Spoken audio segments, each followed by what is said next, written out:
बिस्मिल्लाहिर्रहमानिर्रहीम। अस्सलाम वालेकुम नाज़रीन, उम्मीद है आप सब लोग खैरियत से होंगे। बहुत सी खबरें आ रही हैं, कोई डॉलर के हवाले से है, कोई क्रैकडाउन के हवाले से है,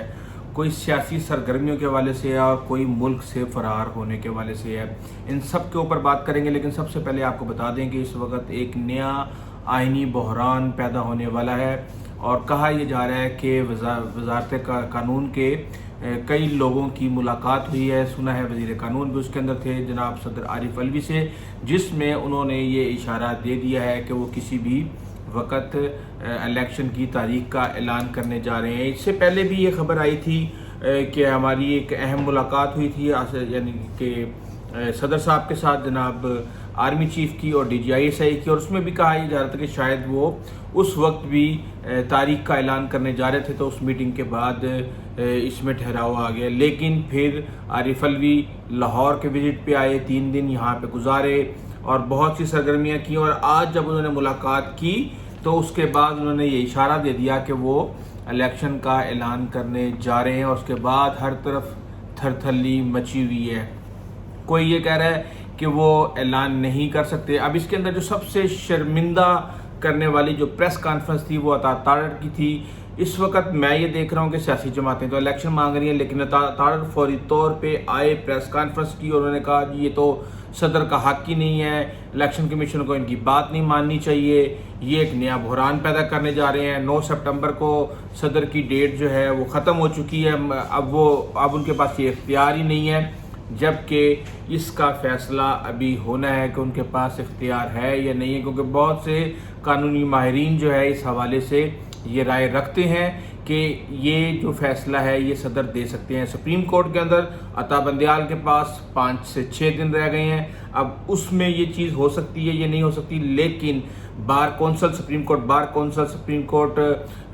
की और दूसरी जो वकला की तंजीमें हैं वो सारी की सारी इस वक्त एक पाँव पे खड़ी हैं कि हमें इलेक्शन दें। पीपल्स पार्टी भी इस हवाले से मुतालबात कर रही है और दीगर जमातें भी इस वक्त ये मुतालबा कर रही हैं। जबकि एक खबर आई थी जिसके मुताबिक तहरीक इंसाफ ने आरिफ अलवी के ख़िलाफ़ सोशल मीडिया पर एक महाज खड़ा करने का फ़ैसला कर लिया था। तो अब अगर आरिफ अलवी डेट का ऐलान करते हैं तो कहा यह जा रहा है कि इससे एक आइनी बहरान पैदा हो जाएगा, लेकिन मेरा नहीं ख्याल कि ये आइनी बहरान को इतना बड़ा बहरान होगा, क्योंकि इस मुल्क के अंदर तो हर रोज़ एक नया से नया बहरान हमारा इस्तकबाल कर रहा होता है। हर रोज़ सुबह उठते हैं तो एक नया ऐसा बहरान होता है जिसे देख के आंखें खुल जाती हैं। बहरहाल इसके अलावा मैं आपको बताऊं कि क्रैकडाउन, जो एक अच्छी खबर है वो ये है कि क्रैकडाउन किया जा रहा है ज़ख़ीरा अंदोज़ों के ख़िलाफ़, स्मगलर्स के ख़िलाफ़, मनी लॉन्ड्रिंग करने वालों के ख़िलाफ़, बिजली चोरों के ख़िलाफ़, और उस हवाले से काफ़ी इंफॉर्मेशन आई हैं, लिस्टें तैयार हो गई हैं। और अब तक की इंफॉर्मेशन के मुताबिक जो ईरानी तेल की स्मगलिंग के ऊपर जो रिपोर्ट आई है उसके मुताबिक सालाना 2 अरब 81 करोड़ लीटर जो है ईरानी तेल जो है वो स्मगल किया जाता है, जिसके अंदर अरबों रुपए का नुकसान होता है। आप ये देखें, इसके अंदर ना 60 रुपए की लेवी लगी हुई होती, ना उसके अंदर टैक्स लगा हुआ होता, ना उसके अंदर कस्टम की कोई इस तरह की चीज़ें होती, और ना ही दीगर इस तरह की चीज़ें होती। तो आप ये समझ लें कि 1 अरब लीटर के ऊपर आप कम से कम 60 से 70-80 रुपए का पाकिस्तान को नुकसान हो रहा है, और यहाँ पे 3 अरब लीटर की गेम है। अब इस हवाले से कई खदशात की जाते हैं जी कि वो जो बॉर्डर के ऊपर जो लोग स्मगलिंग से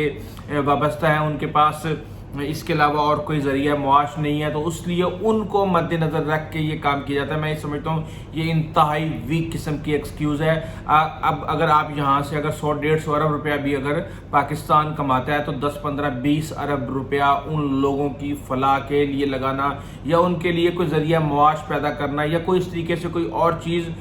या उनको जिस तरह बेनज़ीर इनकम सपोर्ट के तहत किया जाता है उस तरह सपोर्ट करना पाकिस्तान के लिए कोई बड़ी बात नहीं है, क्योंकि असल जो पैसा है वो असल मगरमच्छ ले जाते हैं। और कहा ही गया है कि इसके अंदर 29 सियासतदान और 90 सरकारी अहलकार और 1000 पेट्रोल पंप इस मामले के अंदर इन्वॉल्व हैं। इसी तरह करेंसी के ऊपर भी कहा जा रहा है कि तकरीबन 750 करेंसी डीलर जो हैं वो हवाला हुंडी और गैर कानूनी करेंसी को बाहर भेजने में इन्वॉल्व हैं, और उनके खिलाफ भी बड़े पैमाने पे ऑपरेशन किया जा रहा है, उनके लाइसेंस चेक किए जा रहे हैं, فیس پہلے ہی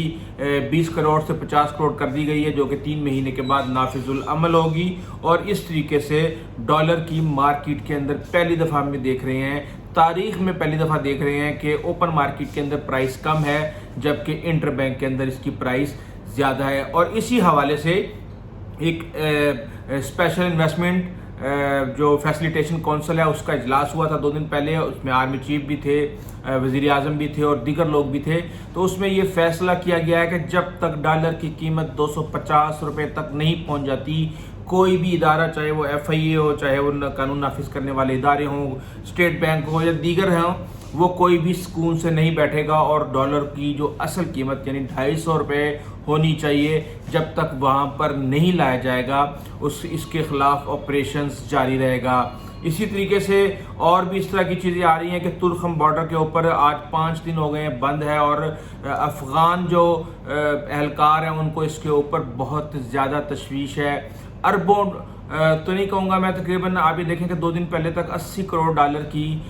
وہاں پہ جو امپورٹ ہے افغانستان کو، وہ رکی ہوئی تھی۔ افغانستان ایک لینڈ لارڈ کنٹری اور پاکستان اس کو راہداری دیتا ہے، لیکن اس کا مطلب یہ نہیں کہ پاکستان کے خلاف وہ کوئی بھی،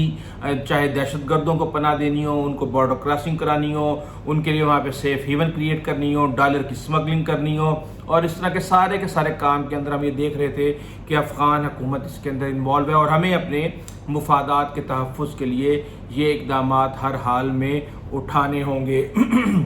اسی طرح بشرا بی بی کی آڈیو کے حوالے سے ایک درخواست جمع کروائی گئی ہے، اور بشرا بی بی نے کہا ہے کہ اللہ کے واسطے یہ آڈیو والا معاملہ روکیں، اور میری آڈیو کی لیک کر کے میری کردار کشی کی گئی اور مجھے نقصان پہنچایا گیا، اور اس کہنے کا مطلب یہ ہے کہ یہ کیس چل رہا ہے آڈیو لیکس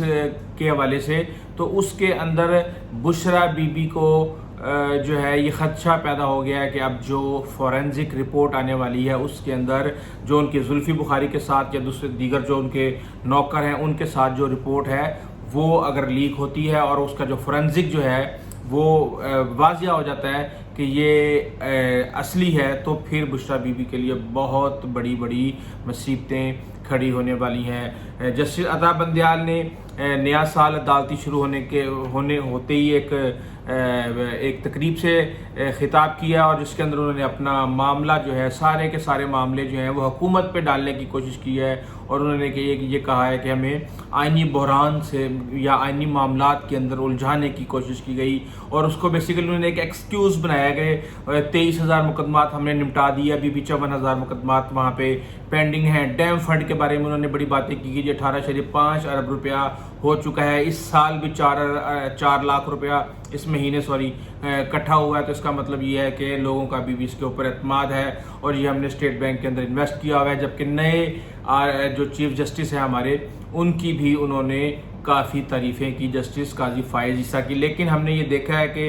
کہ چیف جسٹس نے خود جو آئینی معاملات ہیں ان میں پھنسنے کی کوشش کی، اور ہر معاملے کے اوپر 1-2 مخصوص ججوں کو اپنے ساتھ بٹھا کے بینچ بنا کے اس کے اوپر فیصلہ دینے کی کوشش کی۔ اس میں دوسروں کا کوئی قصور نہیں ہے۔ یہی وجہ ہے کہ آج ہماری عدلیہ 140 میں سے 129ویں نمبر پر آ چکی ہے۔ بہرحال اس حوالے سے اور بھی دیگر لیٹسٹ ڈیولپمنٹس چل رہی ہیں، وہ آپ کو اگلی ویڈیو میں اس سے آگاہ کریں گے۔ آئندہ تک اجازت دیجیے، اللہ حافظ۔